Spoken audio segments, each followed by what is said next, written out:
Oke, tes suara boleh. Assalamualaikum warahmatullahi wabarakatuh teman-teman. Tolong di jempolnya untuk suaranya. Saya lagi memastikan bahwa suara kita bagus dan pencahayaannya bagus, gambarnya terang. Tolong jempolnya.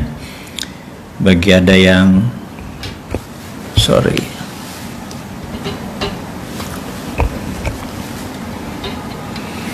Oke, kita sebentar lagi akan on air.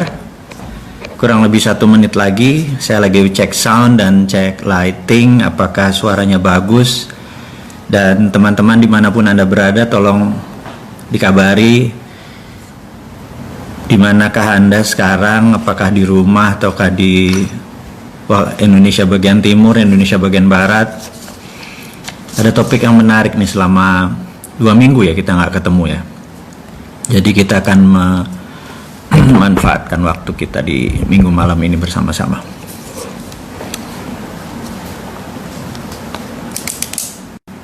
Oke, saya akan mencatat beberapa informasi yang akan saya share. Sebelumnya saya minta teman-teman memastikan suara saya bagus atau gambar saya kurang terang dan lain sebagainya. Saya akan set dulu untuk sound, terutama pencahayaan. Kalau bagus kita akan mulai sebentar lagi.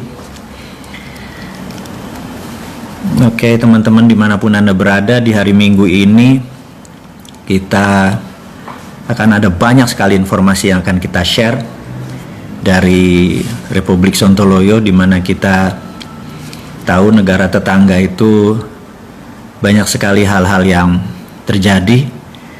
Seperti ada seorang pejabat yang mengatakan bahwa kita ini hartanya dikeduk-keduk tapi nggak habis-habis gitu ya. Yang gue sebel kan, gue kan nggak ikut ngeduk gitu ya. Tahu pas kita ngeduk habis lagi, nggak kebagian. Dan beruntunglah mereka yang punya kekuasaan, punya jabatan, mungkin bisa ikut ngeduk, mungkin ya, kita nggak nuduh sih. Tapi ya mbok dibagilah. Kita lagi kena corona, lagi kena COVID, bisnis kita banyak yang bermasalah, negara tetangga mulai resesi, kita nggak mau ngeklaim resesi apa-apa, saya nggak tahu. Tapi teman semua, itu bukan masalah kita, yang penting kita happy, yang penting kita bisa menikmati minggu malam ini dan hidup kita bahagia, sejahtera dan lain sebagainya. Oke, kita akan menginformasikan. Nomor 1, saya ucapkan terima kasih kepada teman-teman yang sudah mendownload aplikasi Dinaran, karena sejak minggu lalu kita sudah menghit 100.000 members dan per hari ini sudah 107.000 members. Terima kasih, walaupun belum sempurna, walaupun kartu debitnya baru minggu depan keluar, ada keterlambatan sedikit, tapi saya hanya menginformasikan di dalam bisnis Dinaran tidak segampang teman-teman membuat usaha, karena ini ada hubungannya dengan sistem pembayaran nasional dan menggunakan sistem gerbang pembayaran nasional. Kita harus comply dengan peraturan Bank Indonesia. Kita pernah dulu lakukan seperti begini 2 tahun yang lalu, ternyata tidak jalan, dan bisnis kita sekarang harus comply dengan segala peraturan, yaitu di Bank Indonesia. Jadi peraturan tersebut saat ini sudah semua insya Allah akan selesai. Tapi kalau untuk Anda yang membeli emas atau rupiah, Anda punya underlying emas, Anda bisa transfer sudah sejak 2 minggu yang lalu, sejak 15 Juli Anda sudah bisa mentransfer ke BCA Anda atau ke Bank Mandiri Anda. Tapi saya yakin Anda sebaiknya menahan dulu rupiah Anda di Dinaran. Kenapa? Karena kita semua tahu bahwa harga emas lagi tinggi-tingginya. Nanti saya akan ceritakan kenapa lagi tinggi-tingginya, dan yang terbaik adalah rupiah Anda yang kalau tidak ada underlay-nya, Anda banyak dirugikan dengan inflasi. Dan jika Anda ada underlay-nya, yaitu terutama dengan emas, insya Allah lebih aman lah dari inflasi rupiah kita. Dan sekali lagi kita akan terangkan nanti kenapa emas akan naik dan apa yang harus kita lakukan. Dan rupiah Anda berunderlying emas, jadi Anda bukan beli emas ya. Sekali lagi, dengan Dinaran Anda bukan beli emas, tapi dalam peraturannya secara jual beli statusnya adalah beli emas. Tetapi untuk sederhananya, rupiah Anda sekarang punya underlying emas. Sekarang rupiah Anda di ATM Anda, di BCA Anda atau di Mandiri Anda, ya rupiah. Kalau ada 10 juta ya 10 juta rupiah Anda. Tapi kalau 10 jutanya di dinaran, ada underlying emas, sehingga kalau value emasnya naik, Anda ikut naik. Kalau turun ya tentunya turun. Tapi sekali lagi, kita tahu ke depan harga emas bagaimana, kita akan ceritakan. Kemudian saya mungkin lebih dulu mengucapkan selamat ulang tahun kepada Santara yang kedua. Ulang tahunnya sih besok sebenarnya. Dan rencananya kita akan ada sekian puluh jam on air, dan saya akan ada waktu untuk on air juga, tapi khusus bicara bisnis. Kalau di hari Minggu ini kita bersama-sama semua menceritakan adalah geopolitik, geostrategi, bagaimana kita mengelola negara kita, plus bisnis Anda atau ekonomi Anda, bagaimana memanfaatkan problem-problem yang terjadi, dan kita akan selalu memberikan solusi. Jadi kita mengkritik iya, kita mengingatkan iya, tapi yang pasti kita memberikan solusi, gitu ya. Kemudian ada lagi teman-teman, saya harus menceritakan dulu, ini kita belum masuk ke topiknya, di mana Road to Billionaire saat ini banyak sekali hoaxnya, banyak sekali tipuannya, di mana di marketplace dijual dengan sangat murah, 500 ribuan, tetapi kita tahu itu tidak ada subliminal programnya, karena kalau ini direkam lagi nggak akan jalan dengan baik.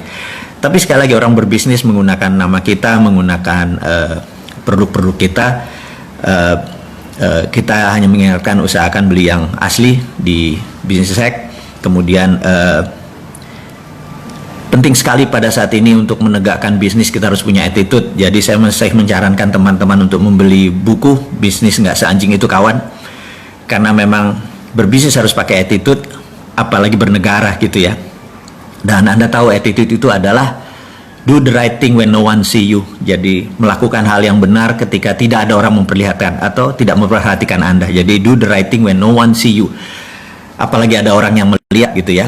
Harusnya attitude-nya lebih baik, behavior-nya lebih baik, tidak mencuri, tidak ada hidden agenda dan lain sebagainya. Kemudian ada yang menarik, minggu ini saya 2 minggu ini yang jelas saya urai pengalaman 2 minggu ini kepada teman-teman semua, mungkin akan ngaget-ngagetin gitu ya. Yang jelas impian kita secara video, kita videokan bahwa kita bertemu dengan beberapa pejabat tinggi negara yang the secret meeting that changed Indonesia. Nanti akan saya terangkan, stay tune terus ya bersama Bosman Sontoloyo ini. Nanti akan sampai sana dan saya juga surprise gitu ya. Kemudian seperti biasa, saya memanfaatkan sela-sela waktu saya dengan writing. Bagi saya menulis adalah terapi. Jadi kalau saya stres, saya panik, kerjaan banyak, target dan banyak segala macam, menulis adalah salah satu bentuk terapeutik, penyembuhan bagi saya. Mungkin ada beberapa teman hangout atau ngopi atau segala macam gitu ya, dan tidak saya lakukan adalah menulis. Jadi banyak sekali yang saya akan tulis, otak saya liar sekali. Ada Kapten Dinaran yang jelas, dan yang pasti Grand Theft Ferrari yang mengejutkan, karena belum selesai aja ada 2 perusahaan film nasional yang akan membuat filmnya, masih dalam tahap negosiasi, masih berdiskusi sana sini. Akhirnya saya jadi tahu gara-gara ngobrol sama mereka, oh Filosofi Kopi 3 itu sebentar lagi Maret 2021 meluncur, dan full surprise. Jadi itu teman-teman, mudah-mudahan bisa kebayang siapa yang akan membuat film Grand Theft Ferrari gitu ya, saya bocorin sedikit. Kemudian oke, topik itu semua informasi sudah diinfokan, apalagi ya. Oke, terakhir saya lupa mengingatkan bahwa teman-teman Business Hack dan ruang bisnis saat ini sedang menggodok sebuah paket yang menarik, yaitu Bosman Expo. Anda siap-siap akan terkejut dengan apa yang mau diekspokan oleh produk-produk di Bosman ini. Mungkin lebih dari 30 produk kali ya, dan Expo ini akan membuat sesuatu yang baru, di mana kalau ini berhasil kita akan copy setiap 2 bulan, kita akan lakukan untuk produk-produk Anda. Ini adalah pertama kali kita melakukan strategi dengan cara expo. Jadi kita mengikuti acara Harbolnas, hari belanja online nasional gitu ya, atau 111 single days, di mana kita akan lakukan setiap 2 bulan. Anda dengan teman-teman, produk-produk Anda kita akan blast dalam 3 hari 3 malam, dan kita harapkan adalah omsetnya 1 bulan atau omset 2 bulan jatuh ke 3 hari itu dengan memberikan diskon, bonus, hadiah, dan lain sebagainya. Kita akan coba dulu dengan Bosman Expo. Kita selalu menggunakan trial error gitu ya, dan ini berharap bisnis kita nanti untuk membantu teman-teman UKM yang pada saat ini mungkin ada masalah kendala dengan pengiklanan, masalah kendala dengan produksi dan lain sebagainya, terutama masalah penjualan, dan kita akan bantu dengan strategi kita akan lakukan dengan Bosman Expo dulu, kemudian kita akan melakukan expo-expo yang lain, dan kita sudah tahu itu mengenai digital dan online gitu ya. Jadi kalau dulu kita mengadakan event-event expo adalah menggunakan gedung yang gede, sewa dan lain sebagainya yang mahal, kemudian pakai iklan yang besar di media-media mainstream, kemudian orang datang berjuta-juta, kemudian produk Anda kita akan lakukan itu dengan online, jadi menghemat segalanya dengan harga bisa murah, bisa kompetitif, sehingga Anda bisa mendapatkan win-win benefit. Kemudian sekali lagi produk Anda akan kita lakukan juga hal yang sama. Baik teman-teman, kita akan mulai acara kita. Acara kita temanya adalah The Time is Now, judulnya ya. Oke, Assalamualaikum warahmatullahi wabarakatuh. Dimanapun Anda berada, kita akan mulai acara kita. Judulnya The Time is Now, waktunya itu sekarang. Saya tidak pernah melihat waktu sebaik hari ini, sebaik momen ini, dan itulah yang membuat saya gregetan kepada pemerintah yang saat ini. Sehingga kalau Anda sahabat semua dengar video kita atau menonton atau lihat kutipan tulisan dan sebagainya, saya tuh kayaknya orang gregetan sama sekali. Itu tidak lain tidak bukan karena momen ini tidak akan kembali seketika, atau tidak akan kembali lagi. Dalam bisnis ada 4 hal yang paling penting. Nomor 1 adalah masalah funding, kira-kira 10%, masalah bisnis model 18%, kemudian masalah SDM, Anda harus punya SDM yang bagus, manajemen yang bagus, motivasional itu sekitar 28%. Tapi sisanya adalah momentum. Tanpa momentum, tanpa timing yang tepat, bisnis Anda nggak jalan bagus, negara Anda pun tidak jalan bagus gitu ya. Kapan masuk pit stop kalau Anda di Formula One? Kapan Anda ganti fresh leg kalau Anda main bola ya? Waktunya 45 menit. Saya sangat mengidolakan seorang coach yang namanya Alex Ferguson. Dia di menit 60 sampai 70 adalah menit di mana dia mengganti fresh leg atau kaki yang segar yang baru, dan ketika dia masukkan 1 atau 2 orang itu game changing. Walaupun cuma 20 menit terakhir itu bisa merubah skor gitu ya. Nah, melakukan penggantian dengan timing yang tepat, dengan orang yang tepat, itu adalah seorang manajer yang luar biasa. Nah, di negara kita ini sudah waktunya udah 60 menit. Menurut saya masanya kita ganti fresh leg, ganti strategi. Kalau dulu formasinya 4-3-2-1 kayak Christmas tree, kayak pohon Natal, yaitu yang di depan namanya infrastruktur. Itulah pemerintah kita waktu itu. Jadi 4-3-2-1, yang di depan adalah infrastruktur. Tapi sekarang ada COVID, sekarang ada deglobalisasi, sekarang ada trade war yang semakin meruncing. Formasi 4-3-2-1 nggak akan jalan. Jadi saya cuma mengingatkan, the best defense is good offense. Saya selalu mengingatkan, pertahanan yang terbaik adalah menyerang. Jadi formasinya harus 4-2-4, 4-3-3, taruh 4 striker di depan, baru kita menjadi top scorer gitu ya. Dan saya nggak lihat saat ini kita melakukan formasi 4-2-4 atau formasi menyerang. Saya masih melihat kita malah full defense. Kita menguatkan sektor keuangan, kiper kita dibuat yang kuat, back kita dibuat yang kuat, penyerangnya nggak tahu siapa yang sekarang yang menyerang. Jadi skornya nggak mungkin pernah tinggi. Mungkin kita nggak kebobolan gitu ya, yaitu inflasi kita rendah, trading kita mungkin biasa-biasa aja, tapi kita nggak akan pernah jadi champion gitu ya. Nah, saya sangat mengharapkan Indonesia itu menjadi champion. Waktunya kapan? Waktunya itu sekarang. Ini yang akan kita mau urai. Jadi termasuk nanti menyambar harga emas ya. Jadi gini, kita tahu negara ini terjadi perang, kita tahu, dan saya berkali-kali bilang sekarang adalah the world in economic warfare, atau dalam ekonomi dunia saat ini dalam keadaan perang. Jadi strateginya pun harus dirubah. Bahkan Anda sebagai UKM, Anda sebagai pengusaha, Anda sebagai profesional, Anda harus rubah semuanya demi memenangkan perang, atau survival of the company, atau survival of the nation, atau survival of your family, gitu ya. Mulai dari sana. Nah, kita mulai dulu sekali lagi. Saya akan ulangi dengan how the world work, bagaimana cara dunia bekerja. Tanpa Anda memahami cara dunia bekerja, Anda tidak paham apa ini yang terjadi.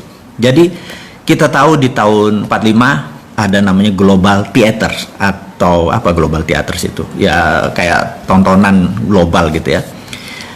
Kita tahu Amerika dari dulu berambisi menjadi number one country who rule the world, gitu ya. Ini harus saya ulang-ulang terus. Si ontohot, si kampret Amerika itu adalah negara yang dari dulu ingin menjadi negara yang control the world. Jadi mulainya dari 1900. Saya ulangi lagi ceritanya, Anda bosan-bosan tetapi Anda akan paham maksud saya, sehingga tahu nanti apa yang harus dilakukan dengan bisnis kita. Bayangin, sesuatu yang besar nanti bawa ke bisnis kita.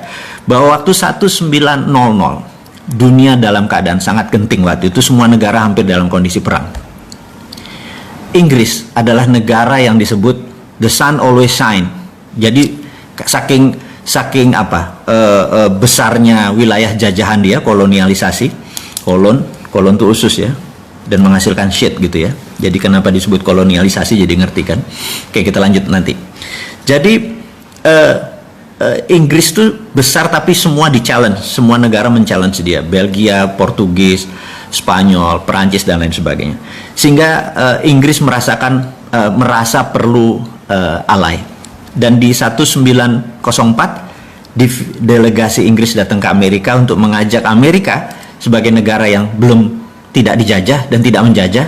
Negara Amerika dikenal waktu itu dengan penghasil sumber energi. Jadi kita tahu John Paul Getty, Rockefeller adalah mereka-mereka yang menghasilkan dari crude oil dibuat menjadi kerosin atau minyak bakar. Dia tahu ini yang kontrol. Kemudian setelah Tesla menciptakan listrik, kemudian siapa lagi yang listrik diciptakan, mereka memerlukan gasolin untuk juga bahan bakar Ford untuk mobil dan lain sebagainya. Terus diubahlah dari kerosin menjadi gasolin atau bahan bakar minyak untuk kendaraan dan lampu dan lain sebagainya, untuk genset dan lain sebagainya. Amerika so powerful, bahkan ketika diajak delegasi Inggris untuk mengajak Amerika menjadi junior ally, dibawalah Amerika ke Eropa. Ini dosa pertama, kegoblokan pertama bangsa Inggris, memperkenalkan Amerika pada sisi lain dunia. Jadi Amerika melihat, oh Eropa tuh begini gitu ya, teknologinya begini. Begitu mereka balik, mereka rapat, Amerika rapat besar. Mereka bilang, ternyata Eropa teknologinya ketinggalan 50 tahun dari Amerika. Anda tahu ya, sahabat semua. Kalau Anda tahu bahwa Perang Dunia Pertama 1918, 1914 itu senjatanya locok, jadi klek door satu ya.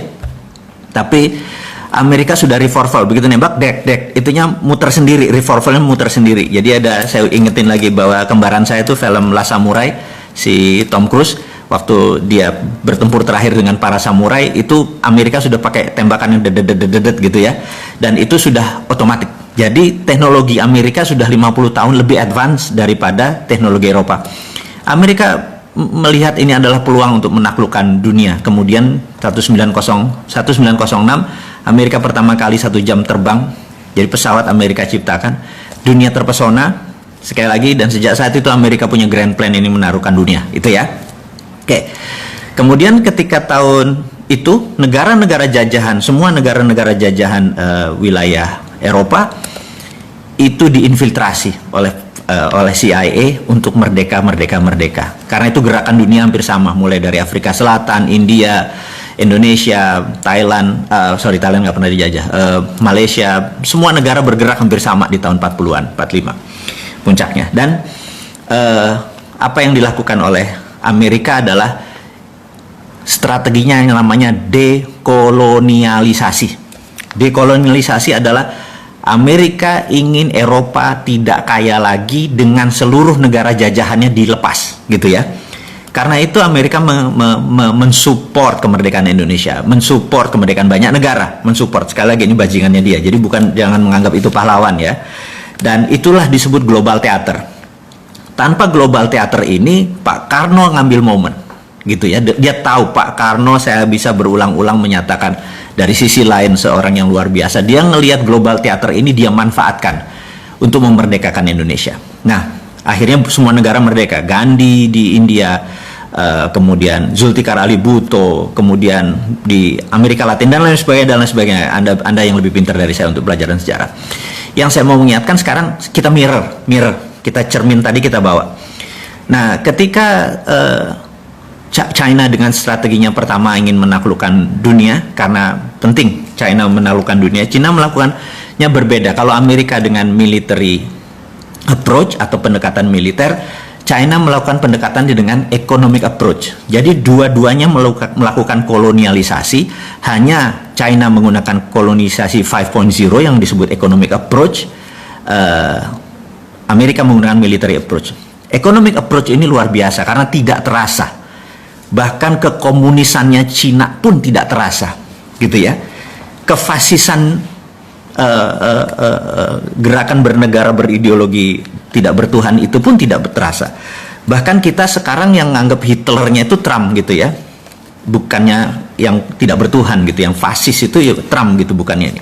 Saya bukan pembela Trump ya, hanya diingetin aja bahwa betapa dahsyatnya propaganda itu bisa merubah mindset kita semua. Nah, tujuan kita sekali lagi bukan untuk menjelek-jelekan putusan pemerintah, bukan, sekali lagi sabar ya, sabar. Ini tujuannya adalah kita supaya ekonomi kita Anda berdaulat, kita berdaulat, saya berdaulat gitu. Nah, balik lagi ke cerita kita 5.0 itu begini caranya. Mereka menggunakan strategi namanya closed loop. Closed loop itu begini. Kita kasih contoh Bali ya. Jadi kalau ada turis datang ke Bali, turis Cina nih terutama, apa yang dilakukan oleh kolonialisasi 5.0? Jadi dia beli hotel, kemudian dia beli restoran, kemudian dia beli kafe, kemudian dia beli tempat oleh-oleh, kemudian dia punya tour and travel. Begitu kapal dari China datang, dijemput oleh tour travel dia, bawa ke hotel dia, makan di restoran dia, terus nonton tari kecak, terus lihat ini segala macam 1-2, kemudian balik lagi. Itu adalah kolonialisasi 5.0 gitu ya. Dan mereka bayarnya pakai apa? Pakai Alipay. Pakai mereka digitalnya dia. Jadi nggak ada kita megang uangnya pun tidak gitu ya. Nanti semuanya interbank di dalam bank. Balik, itulah 5.0. Anda udah tahu, saya ulangi ini berkali-kali, tapi ini demi pemahaman saya harus ulangi berkali-kali. Kemudian apa yang dilakukan oleh misalnya di Sulawesi Selatan ada perusahaan tambang, itu juga sama, mesinnya dari Cina, produknya dari Cina, teknologinya dari Cina, uangnya dari Cina, TKA-nya dari Cina, bayar pun pakai yuan gitu ya. Jadi yuan mendadak menjadi cadangan devisa. Saya bilang kok bisa ya segitu naifnya kita menerima cadangan devisanya kita pakai yuan gitu ya. Dan saya sih nggak setuju, tapi monggo ya Pak, kalau pemerintah ngambil itu sebagai sebuah kebenaran versi dia, mereka bertanggung jawab. Kita cuman sisi lain, the other flip of coin, sisi lain dari koin kita lihat kan, bos ini bos gitu ya. Nah, itu adalah close loop. Tujuan mereka adalah mereka itu lahannya terbatas, produksinya terbatas. Berapa ton mereka sehari perlu telur, berapa ton mereka sehari perlu pangan, berapa ton mereka perlu sumber daya alam mereka untuk membuat pabrik-pabrik mereka berjalan. Mereka memerlukan kuasi teritori atau perluasan teritori gitu ya, kuasi teritori. Dan kita tahu bahwa kalau how the world work adalah cara dunia bekerja adalah Eropa adalah negara produsen, Amerika adalah negara produsen, kemudian sumber bahan bakunya dari Afrika untuk Eropa, sumber bahan baku Amerika Latin untuk Amerika Utara, dan Asia kebanyakan adalah market. Jadi begitu China jadi produsen, maka China harus punya sumber bahan baku. Jadi Asia Tenggara adalah targetnya China. Jadi yang tadinya, dan ingat, beda market. Kalau negara itu dijadikan market, negara tersebut nggak boleh miskin, nggak boleh kaya. Jadi di trap antara 3.500 sampai 5.000. Tapi kalau negara bahan baku itu harus miskin. Seperti Afrika harus miskin, Amerika Latin harus miskin, penuh dengan hutang. Amerika Latin penuh dengan hutang. Dan jadi mengapa kita di trap? Karena kita negara penghasil untuk negara produsen. Kita nggak boleh jadi negara produsen. Ini kurang ajar. Ini namanya 5.0. Nanti saya ceritain bagaimana kurang ajarnya on to hot Amerika gitu ya. sabar. Jadi balik lagi kita ke penyimbang sekarang. Penyimbang. Apa yang Amerika lakukan? Amerika sama bangsatnya gitu. Jadi bayangin dia saat ini negaranya sejak tahun 71 memprinting dolar tanpa underlying emas gitu ya. Nah, yang terjadi adalah wah, nilainya jadi apa underlyingnya? Underlyingnya adalah hutang. Nanti teman-teman saya kasih berapa hutang dunia yang menjadi underlying IMF untuk print money-nya dolar. Kurang ajar nggak? Saya ulangi lagi ya. Saya akan kasih kepada teman-teman link yang setiap detik itu akan nambah karena beban bunga dan besarnya pinjaman uang negara-negara asing untuk jadi underlying-nya IMF untuk dolar printing money. Jadi dolar printing money-nya pakai dolar. Jadi gini, misalnya negara Papua Nugini, ini kita lepas pakai ini ya strateginya obor. Papua Nugini pinjam uang dari IMF katakanlah 4 billion dolar gitu ya. Di pembukuannya di sini adalah hutang, di sini adalah pemberi utang IMF. IMF minta Amerika print, cetak kasih ke sini. Berdasarkan apa Fed ngeprint? Berdasarkan hutangnya Papua Nugini. Begitu Papua Nugini membayar balik, itu menjadi asetnya IMF. Kita tahu kan 26% pemilik IMF adalah Amerika, dan untuk voting right-nya perlu 75%. Saya ulangi lagi. IMF itu untuk mengambilkan resolusi perlu 75% suara. Sementara suaranya Amerika 26%, alias kalau Amerika tidak pernah setuju, suaranya paling pol 74%. Kesimpulan, nggak pernah ada resolusi. Jadi IMF punya Amerika, ya. Itu kurang ajar satu. Harus diterangin terus supaya jangan bangga sama asing, jangan bangga sama aseng. Itu tujuannya. Bangga itu sama putra bangsa kita sendiri, dengan ide kita sendiri, dengan teknologi kita sendiri. Mau boleh kampungan, mau nggak efektif, tapi hasil produksi bangsa ini. Kalau itu disupport, kita menjadi negara besar. Jangan bilang bangsa Indonesia nggak efisien mesinnya, attitude orang Indonesia males. Ya lu yang buat males, lu hakimi kita dengan kayak gitu ya. Sebagai bapak bangsa, Anda harus menjadi seorang bapak gitu ya. Dan bapak itu ya harus ngayomi. Mau dari 5 anaknya 1 nakal, ya harus ngayomi, itu anakmu. Jangan bilang anak gue cuma 4, ini bajingan gitu ya. Nggak bisa begitu bernegara. Anda nggak boleh menghukum anak sendiri. Salah, ajari. Salah, beneri gitu ya. Mereka kurang ajar, mereka durhaka, biarin anak durhaka. Tapi Anda adalah seorang ayah, Anda seorang ibu, sebagai pemimpin, ayomi mereka. Nanti kita akan sampai sana. Kembali ke ontohotnya Amerika, si borokokoknya si Amerika yang saat ini merasa ini Trump nih, saya ini nggak suka sama Trump, tapi Trump ini punya sisi pandang yang beberapa saya setuju, yaitu dia menyebutkan bahwa kami nggak punya cukup emas. Itu kalimatnya cukup. Jadi saya baru mengerti kenapa kemarin gede-gedean emas dari Vatikan ditarik lagi ke Amerika. Sahabat, saya hanya mau mengingatkan, negara terbesar di dunia yang punya cadangan emas adalah Amerika, dan nomor 2 adalah Vatikan. Dan taruhnya di mana? Di UBS. Ingat, logonya UBS sama logonya Vatikan sama, tinggal dibolak-balik aja, itu kunci. Jadi itu sekarang lagi ditarik, gede-gedean lagi ditarik ke Amerika. Karena itu kelangkaan emas di dunia ini sangat banyak, karena itu harga emas bergerak naik. Jadi teman-teman yang di Naran merasakan, kalau Anda dulu pernah beli di 8.500 kira-kira bulan lalu, sekarang Anda udah hampir 1 juta. Jadi Anda udah hampir untung 7%. Jadi bayangin, yang tadinya Anda cuman rupiah Anda taruh, mendadak rupiah Anda punya underlying gitu ya. Dan menurut saya entah bagaimana saya merasa bahwa 1 troy ounce itu saat ini 1.800-an, dan break highs-nya adalah 1.900. Saya percaya 5.000 kena dalam 5 tahun, apalagi kalau perang. Kalau perang, udahlah, Anda panen. Perang fisik ya, bedil-bedilan ya. Rupiah Anda nggak ada nilainya, tapi kalau rupiah Anda pakai underlying emas, Anda selamat. Saya bukan mau jualan, karena di Naran hadir memang rasa concern-nya kita ini, teman-teman ini ingin menyelamatkan portfolio rupiah Anda agar tetap liquid. Anda bisa transaksi setiap hari, Anda masukkan uang tersebut, Anda bisa belanja dengan, lagi perlu uang, pindahin ke BCA, pindah uang, pindahin ke OVO, itu semua bisa gitu ya. Jadi oke, kita lanjutin lagi bahwa harga emas akan naik. Ya nggak naik tuh nggak langsung besok naik gitu ya, nggak begitu. Naik itu ada trennya, trend is our friend, ada turun-turun sedikit gitu ya. Begitu harga rendah sedikit, Anda langsung beli, Anda simpan aja.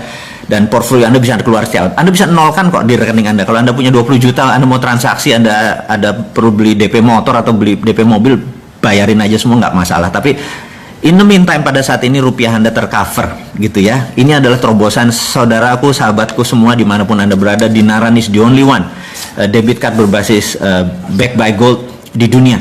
Dan saya ucapkan terima kasih kepada Bank Indonesia dan Bang Arta Graha yang mensupport kita semua sebagai kustodian, di mana emasnya ada di sana, di mana semua banking sistemnya semua ada di sana, karena bisa menerima sebuah financial revolution yang kita lakukan, bukan sekedar wacana harus begini, tapi Dinaran itu hadir untuk sahabat semua, untuk Indonesia gitu ya.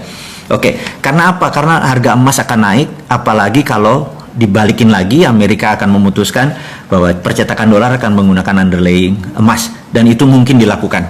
Jadi sekali lagi saya akan mengurai dengan rinci mengapa hal itu terjadi di harga emas. Sekarang saya mau ngecek dulu ini jam berapa.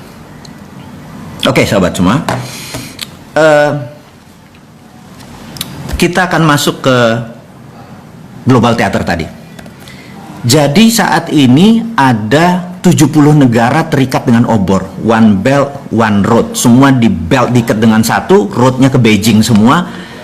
Jadi cara dia memprinting yuan adalah berbasis project di negara orang. Saya ulangi lagi ya, IMF memprinting money dolarnya menggunakan project di negara lain, dan itu sekarang ditiru oleh obor, one belt one road-nya dia. Jadi negara-negara 70 negara, ada Pakistan, ada Sri Lanka, Papua Nugini, mungkin 60% portfolionya diambil oleh obor tadi. Jadi dia ngeprint yuan berbasis project di negara lain gitu ya.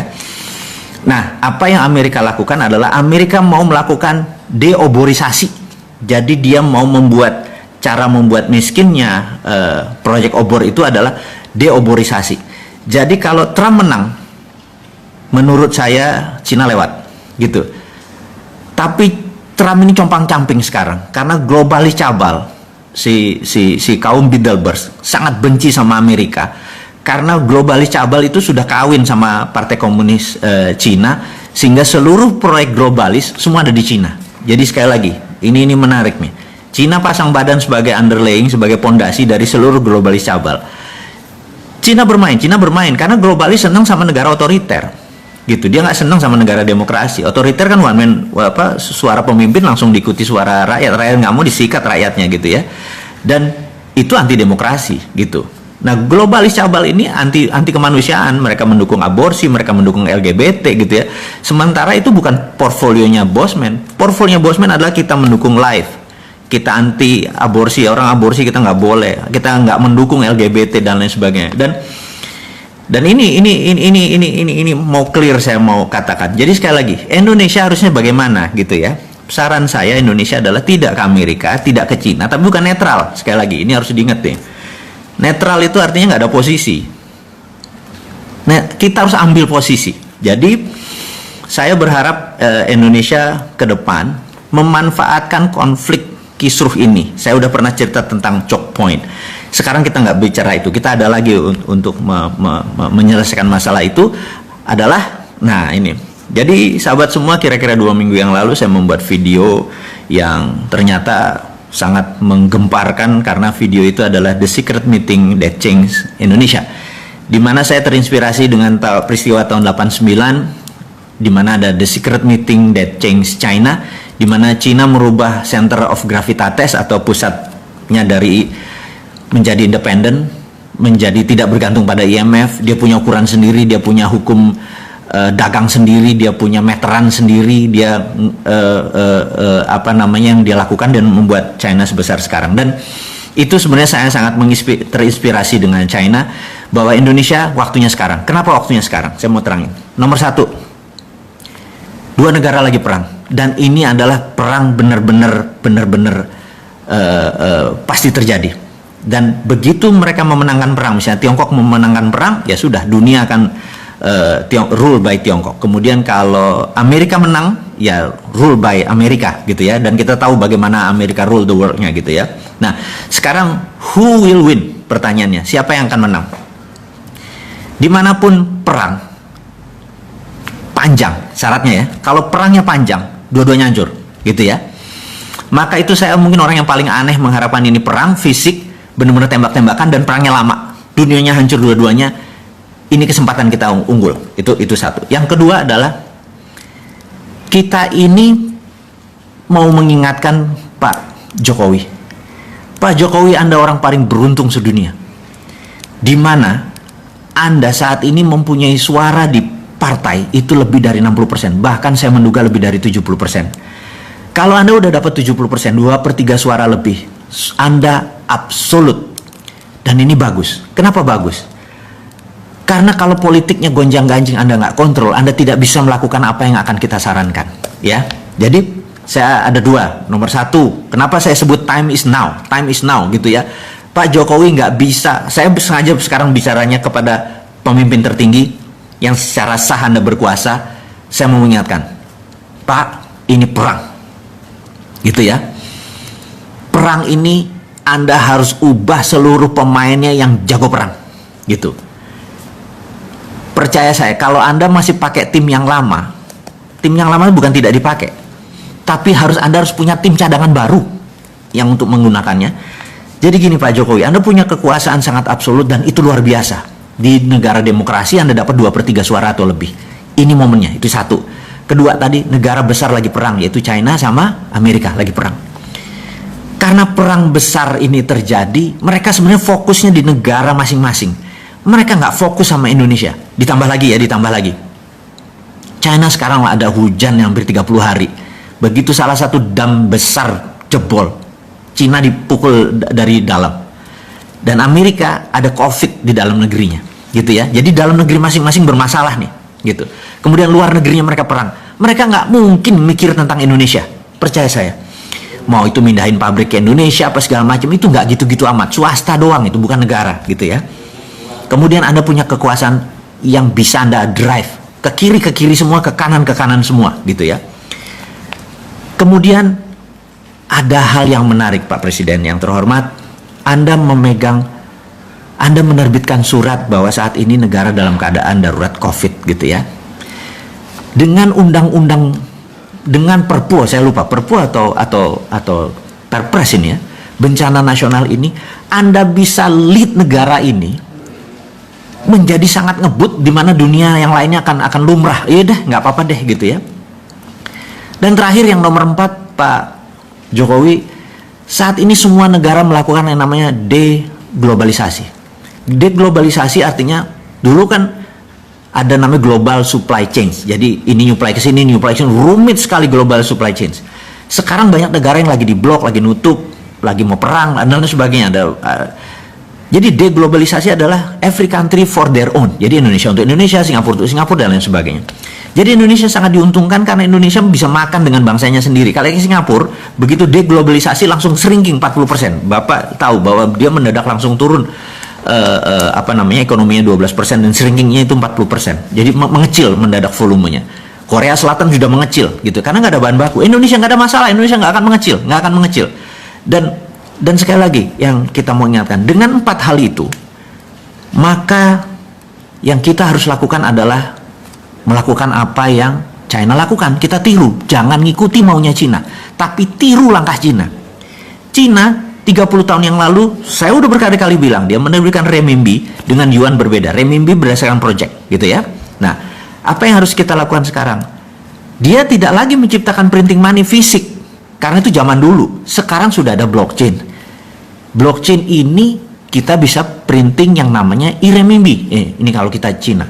Dia sudah melakukan e-renminbi. Mulai Mei dia melakukan e-renminbi dan puncaknya 2021 dia akan melakukan e-renminbi. Dia menggunakan digital currency berbasis blockchain. Nah, apa yang kita lakukan? Kita juga sama. Gunakan e-rupiah untuk membangun ekonomi Indonesia seperti halnya e-renminbi. Sama persis copy paste dan Anda nggak usah ragu-ragu, Pak. FGD mikir dulu INA itu. Pak, saat ini kalau mau menggunakan cara pemikiran bos-bos kita, pejabat-pejabat kita yang masih dengan cara Keynesian, masih dengan cara ini nanti inflasi segala macam, di digital blockchain nggak bisa korupsi. Orang datanya kita tahu kan, trusted open ledger gitu ya. Jadi cara bantunya kemana? Ke UKM industri nomor 1, UKM yang trading nomor 2, tapi trading lokal, jangan ada import dan ekspor. Jadi UKM kalau mereka misalnya perlu duit 1 miliar gitu ya. Mereka punya jaminan, katakanlah project aset mereka bisa kita valuasi kok, aset mereka 500 juta gitu ya. Kasih 300% Pak, bukan kayak kredit bank sekarang punya 1 miliar keluarin cuma 70%. Punya 1 miliar keluarin 3 kali lipat. Sorry, ini kebanyakan Cina otak gua. Rupiah tadi adalah Anda cuma digital, nggak perlu ngeprint, nggak usah ngabisin kertas, langsung pindah. Dan infrastrukturnya sudah ada OVO, sudah ada GoPay, sudah ada Dinaran. Anda udah ada pakai Dinaran, tinggal distribusi aja, tinggal mau 3 miliar tadi untuk sektor produksi. Pokoknya 5 tahun mereka nyicil setiap bulan berapa, balik. Saya yakin Pak, kalau Bapak lakukan itu, ekonomi Indonesia, terutama industri Indonesia akan the best in the world. Pada saat mereka perang ini Pak, kita nyolong di tikungan. Jadi 2024 kita bisa number 1 country, bukan number 4 atau PricewaterhouseCoopers pernah bilang kita akan Big Five. Enggak Pak. Amerika kalau perlu kasih saya untuk operasi intelijen Pak, saya bikin Amerika sama Cina malah perang Pak. Kasih gua 1 pesawat kapal induk kapal perang, saya tembak 1 nuklir ke Cina, nanti Cina bilang tuh Amerika tuh ya udah biar tembak-tembakan, udah kita yang masuk duluan. Kalau perlu gua jadi bajingannya Pak. Jadiin gue persona non grata Pak, orang yang tidak disukai dunia Pak. Kasih saya untuk izin untuk operasi intelijen, saya masuk, saya tembak itu 1 rudal ke Cina, terus nanti tembak-tembakan, mereka perang Pak. Mereka perang, kita manfaatin untuk membangun ekonomi. Saya dibenci dunia nggak apa-apa Pak, tapi dicintai tanah air nggak apa-apa Pak. Jadi agak gila sedikit lah Pak. Dan usul-usul ini mudah-mudahan membuat sisi lain bernegara, sehingga ekonomi kita maju bareng. Jadi dulu Pak, di tahun 45 ini saya ngomong sengaja kepada pemimpin dan pejabat negara lainnya, Bapak Ibu mungkin ada yang Ibu. Di tahun 45 kita merdeka karena Kamen Soro, menderita bersama, gitu ya. Sekarang ini ada yang seneng, ada yang susah. Jadi sekarang kita nggak kompak. Jadi cara untuk membuat bangsa kita ini kompak satu Pak, cepet-cepet buat common happiness Pak, cepet-cepet buat seneng bareng. Jangan susah bareng Pak, kita udah capek tahun 45 aja kita susahnya. Kalau sekarang ke depan kita harus buat common happiness. Kita mau seneng bareng Pak. Cara senengnya bareng gimana? Pegang masing-masing duit untuk sektor produksi Pak. Begitu UKM sektor produksinya dibangun Pak, 97% angkatan kerja itu adalah di tangan UKM Pak. Nggak usah mikirin perusahaan yang gede-gede itu yang bilion-bilion dolar pakai ngutang asing lagi. UKM aja Pak dengan rupiah, selesai masalahnya. Saya yakin Bapak dan pejabat semua yang saat ini menjabat nggak ribet ke otaknya. Nggak usah bawa seorang Sontoloyo ini ke istana atau ke menjabat Pak. Cukup konsepnya diterima, saya sudah happy Pak. Karena kalau bangsa kita happy ya kita happy. Dan selesai masalahnya, kita menjadi champion, menjadi pemenang. Jadi tanpa panjang-panjang sahabat, itu adalah cerita mengapa the moment is now, waktu sekarang. Bisa nggak tahun 2021? Nggak bisa. Bisa nggak nanti 2024? Nggak bisa. Waktunya itu sekarang gitu ya, pondasinya ini dipasang. Kasih 6 bulan lah untuk buat rupiah itu. Bapak buat badan usaha, bukan badan usaha, mungkin badan otorita tentang keuangan. Sesederhana itu Bapak. Jadi saya pikir bicara dengan Pak Presiden, mungkin saya nggak pernah bisa waktu, Bapak terlalu sibuk. Karena kalaupun saya diundang ke Pak Presiden, saya nggak mau duduk di depan meeting room. Saya minta waktu dengan Bapak adalah jagongan Pak. Kita sarungan, saya ngeteh Pak, saya nggak ngopi ya, Bapak yang ngopi gitu ya. Jadi kita jagongan Pak. Ngomong santai Pak, nggak ngomong struktural, kita ngomong santai. Jadi kalau itu dilakukan saya mau Pak. Ketemu panjenengan, kita ngobrol, ngarol ngidul, terus sharing, dan saya sederhana Pak orangnya Pak. Saya nggak minta jabatan, saya minta Bapak yang melaksanakan karena Bapak megang mandat untuk menerbitkan rupiah. Rupiah itu solusi. Semua infrastrukturnya ada Pak. Dan saya tahu tim Bapak kuat gitu ya. Oke, kita udah cerita untuk Pak Presiden, sekarang kita untuk sahabat semua yang ada di rumah, bahwa sahabat semua, kita tahu bahwa Singapura sedang resesi dan Korea Selatan sedang resesi. Apakah kita resesi? Percaya saya, beda Indonesia. Indonesia itu saya nggak melihat, karena gini, saya punya beberapa sahabat, saya punya organisasi, usaha dan semacam. Kita ada review di selama corona, ternyata hampir turun penjualan itu kecil sekali. Dan kebanyakan yang turun karena di masa COVID. Boleh jujur, ini saya sesama pengusaha kita share bahwa ternyata di bulan-bulan sebelum corona di November Desember itu memang sudah bergerak turun.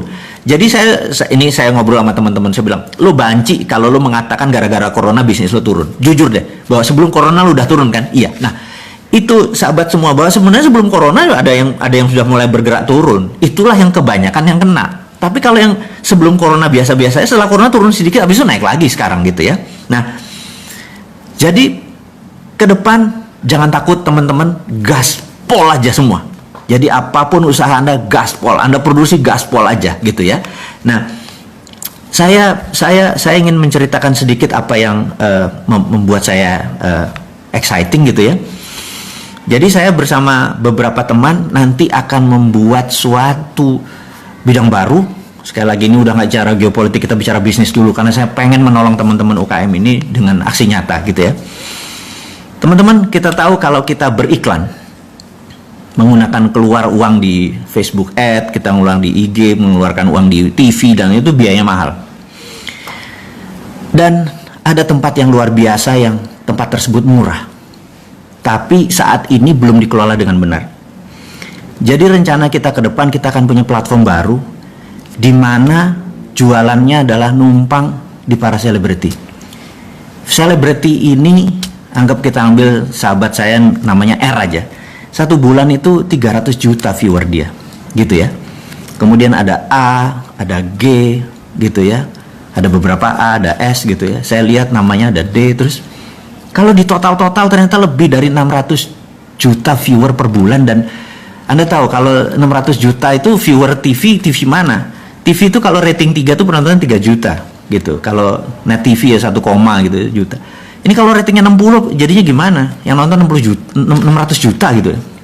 Gitu ya. Nah, dulu kalau beriklan sama mereka sebagai endorser Anda bayarnya mahal. Percaya saya. Dengan 2 juta sekarang mereka mau. Gitu. Dengan 5 juta sekarang mereka mau, dan Anda di view sama 5 juta orang. Ini terobosan karena yang kita lakukan adalah demokratisasi produk. Jadi daripada mereka beriklan satu orang bayar 50 juta untuk jadi endorser ke dia mau terima 2 juta, tapi sekali ngiklan ada 20 perusahaan, dia dapat 40-50 juta juga, kali 30 hari dia 1,5 miliar juga. 1,5 miliar juga. Anda mulai paham maksud saya. Dan kami akan buat apps-nya. Ini semua akan menjadi terobosan karena mereka concern atau mereka peduli dengan sahabat semua UKM ini. Jadi sekarang Anda beriklan, boleh dengan Facebook Ad, boleh dengan TV nasional, tapi ini kita akan menjadi the new MCN, namanya multi channel network.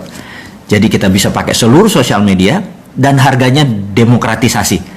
Anda mulai ngerti maksud saya? Ya, nanti surprise selalu berlanjut. Jadi harus ada sesuatu yang baru dari Bosman. Dan Anda melihat foto-fotonya udah mulai lihat, oh sama ini ya mau join, sama ini mau join. Jadi kalau top 20 trendsetter di dunia sosial media mendadak bekerja sama-sama kita dan mereka mau melakukan demokratisasi, produk Anda kira-kira bakal laku apa enggak? Itu aja jawabannya. Dulu Anda masang iklan tuh 20 juta per 20 detik di TV nasional. Penontonnya berapa? Anggap acara yang paling top, paling juga 5 juta gitu. Sekarang Anda dengan harga yang lebih murah, lebih mungkin cuman 30%-nya Anda bisa mengiklan. Anda mulai kebayang ya apa yang akan kita lakukan. Dan ini semua kami ciptakan adalah untuk teman-teman semua agar menjadi berdaulat. Jadi ini adalah new konsep, new business model di mana market share-nya atau viewer-nya lebih besar dari TV nasional. Terobosan, dan kita terus menciptakan konten-konten. Sekali lagi kita nggak ciptain konten, mereka yang punya konten dan mereka yang ciptain konten. Jadi talent sudah ada, konten sudah ada, tinggal Anda produknya mana, gitu ya. Bapak, Ibu, sahabat semua, Anda mulai kebayang bahwa bisnis jadi simple kalau sama Bosman, dan syaratnya adalah murah tapi demokratisasi, murah tapi banyak gitu ya. Jadi budget Anda mengiklan, katakanlah sebulan berapa, Anda pasti mengiklan. Kalau Anda punya produk, Anda pasti mengiklan gitu ya. Dan kalau iklannya misalnya dulu Anda keluarkan 10 untuk mendapatkan 30, sekarang kalau iklannya diturunkan jadi separuh tapi itunya naik 2 kali lipat, Anda mau nggak gitu? Dengan apa? Platformnya ini yang kita gunakan adalah bergabung dengan teman-teman yang merupakan konten terbaik. Jadi mudah-mudahan kebayang apa yang akan kita lakukan, dan itu semua nanti kita akan bicarakan pada saat Bosman Expo. Ini ada surprise buat Anda semua. Dan berikutnya yang akan kita bicarakan adalah saya akan menantang teman-teman untuk membuat TV channel baru atau YouTube channel baru. Dan kita akan buat, saya akan minta konten-konten Anda, saya akan menantang konten Anda untuk mengisi. Saya cuma ngasih pengandaian gini. Kalau kita punya 50 channel nih, kalau kita bersama-sama, ini ada berapa orang nih sahabat kita sekarang? 12.000. Yuk kita buat channel bareng-bareng ya. Kalau kita punya 50 channel di YouTube, dan kita ngambil dari AdSense saja, ngambil dari iklannya aja. 50 channel, di mana satu hari viewernya 100.000 aja. Gitu ya.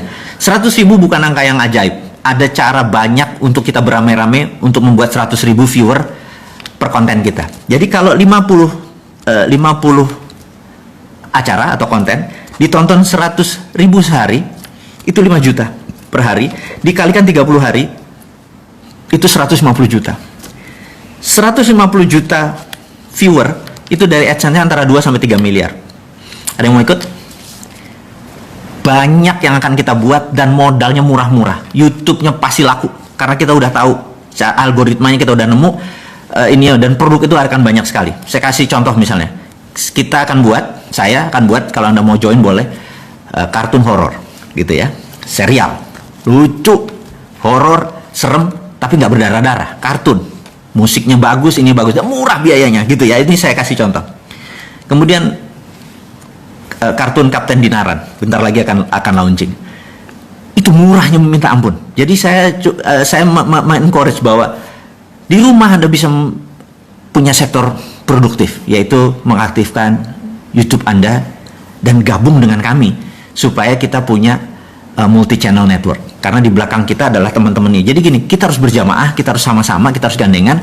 Dengan gandengan bersama-sama itu namanya demokratisasi. Kita menjadi bareng-bareng dan apa-apa jadi murah. Gitu, apa-apa jadi bareng-bareng. Coba kalau Anda mengiklan ke satu orang, katakanlah seorang artis cewek terkenal, ngiklan di tempat dia bisa 50 juta dan belum tentu dapat 1 juta yang lihat. Tapi kalau itu dipecah di 10 artis, termasuk Anda punya YouTube channel, mungkin dengan 20 juta penontonnya udah 2-3 kali lipat, mungkin dengan 10 juta. Dan artis tadi lebih baik dia dapat 5 jutaan atau 3 jutaan tapi dari 30 biji, 100 juta juga gitu ya. Kali 30 ya dia 3 miliar juga, happy juga gitu ya teman-teman. Dan ini akan menjadi, Anda juga nanti akan bisa, produk Anda atau konten Anda juga akan kita lewatin. Jadi kita tahu saat ini dunia iklan ada 120 triliun a year anggarannya. Kalau kita dapat berapa? 10%? 10 triliun mau berbagi gitu ya. Caranya gimana? Kita harus membuat yang namanya multi content network. Dan saya membuka tawaran ini semua ke Anda semua, dan kalau mau menghubungkan saya nanti kasih nomornya, nanti di IG channel kita akan kasih tahu. Teman-teman, mungkin hari ini kita tidak terlalu berapi-api untuk bercerita seperti kemarin tentang nasionalisme, tapi itu adalah ciri kita. Kadang-kadang kita bicara bisnis karena itu bagian part of our life, kadang-kadang kita bicara kesehatan, kadang-kadang kita bicara geopolitik, kadang-kadang keulang lagi cerita tentang dunia bahwa kita harus tahu. Tapi sekali lagi di ujung acara ini, di ujung sesi ini, saya mengingatkan bahwa waktu itu adalah sekarang. Kita yuk bareng-bareng ngingetin pemerintah bahwa yuk terbitin rupiah karena ongkosnya hampir nggak ada, tidak ada ongkos cetak-cetak, inflasi mungkin bisa dikontrol karena tidak ada bunga. Jadi inflasi kalau ya ini bunganya 5%, bunganya 3%, nggak ada. Di dalam rupiah tidak boleh pakai bunga. Jadi bukan sekedar negaranya ini jadi syariah gitu ya, untuk beberapa teman yang memahami bahwa bunga itu adalah riba. Ini jelas tidak ada ribanya, tidak pakai bunga, pakai rupiah, dan karena ini trusted open ledger pakai blockchain, nggak bisa dikorup karena kemana uangnya jalan mendadak. Oh, kok ke Bosman ada nih, dia korup nih. Udah nggak, bawa aja kita langsung ke tempat yang tidak disukai orang itu gitu ya. Jadi sekali lagi, menyelesaikan masalah negara ini gampang kalau kita buat gampang. Jadi pakai common sense, pakai hati lapang, pakai keterbukaan. Teman-teman, akhirul kalam, saya ucapkan terima kasih sudah bersama-sama dengan saya di hari Minggu yang ceria ini. Kita akan ketemu mungkin minggu depan atau 2 minggu dari sekarang. Tetap semangat, selalu berprasangka baik, gunakan protokol COVID setiap hari.